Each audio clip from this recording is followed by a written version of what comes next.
महाभारत का युद्ध चल रहा, उस दृश्य को स्मरण करें और भीष्म पितामह बाण सैया पर लेटे हुए हैं। 57 दिन उसी अवस्था पे रहे पितामह, बस इसी प्रतीक्षा में कि सूर्य जब उत्तरायण हो तभी अपना प्राण छोड़ेंगे, क्योंकि वो तो इच्छा मृत्यु का भी वरदान उन्हें प्राप्त था। तो वो अपनी इच्छा से प्रतीक्षा कर रहे हैं कि सूर्य उत्तरायण हो तभी अपना प्राण का निष्कासन होगा। इसी भाव से वाण सैया पर लेटे हुए हैं। इस बात को अंदाजा लगाया जा सकता है कि एक बाण में व्यक्ति की मृत्यु तक हो जाती है और असंख्य बाण शरीर को बीध कर उसी सैया पर 57 दिन तक लेटे हैं। उनके कष्ट को समझा जा सकता है, उनकी वेदना को महसूस किया जा सकता है।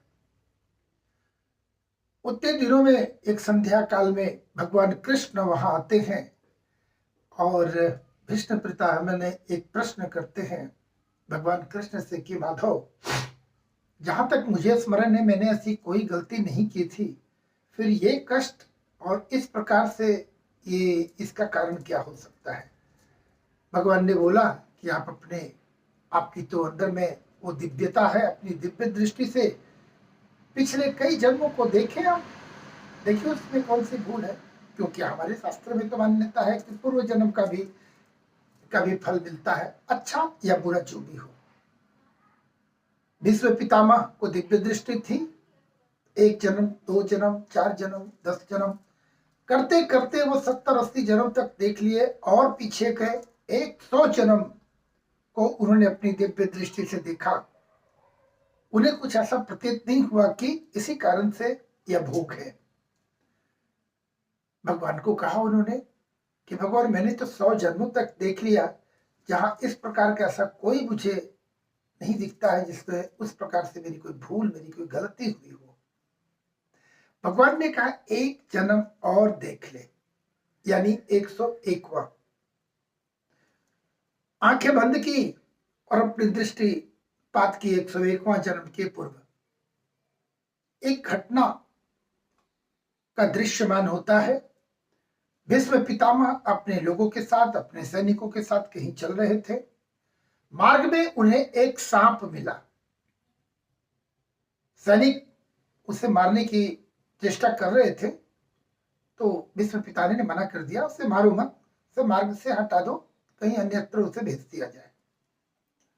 सैनिक क्या कि उनके हाथ पे जो तीर वगैरह थे उस तीर से लेके उसे न लगे, लेकिन उस तीर से हटाकर उसे ऐसे फेंक दिया जो सांप किसी झाड़ी वगैरह में, जो पेड़ के झाड़ होते हैं वैसे चले गए, और वो कटीला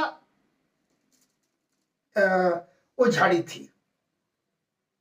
सांप उस कटीले झाड़ी में जाकर गिरता है, बार बार कई चेष्टा करता है, करवटें बदल बदल कर निकलने की। जब भी वो चेष्टा करता है उसे कांटा चुभते रह जाते हैं और वो विफल होता है और उसकी मृत्यु हो जाती है वहां।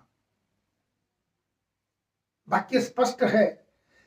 कहने का तात्पर्य इस कथा से एक हमें यह सीख मिलती है कि कर्मों का फल, हम जैसा कर्म करते हैं उसका फल, उसका प्रतिफल हमें उसी रूप में मिलता है। यदि आपका प्रारब्ध संचित कर्म और यदि आपके कर्मणा कर्म यदि अच्छे हैं तो हो सकता है अभी टल जाए, किंतु बैलेंस शीट में अभी तक वो क्लियर नहीं है। वो पूर्व जन्म का भी फल आज या कल या परसों, उसके बाद मिलना अवश्यंभावी है।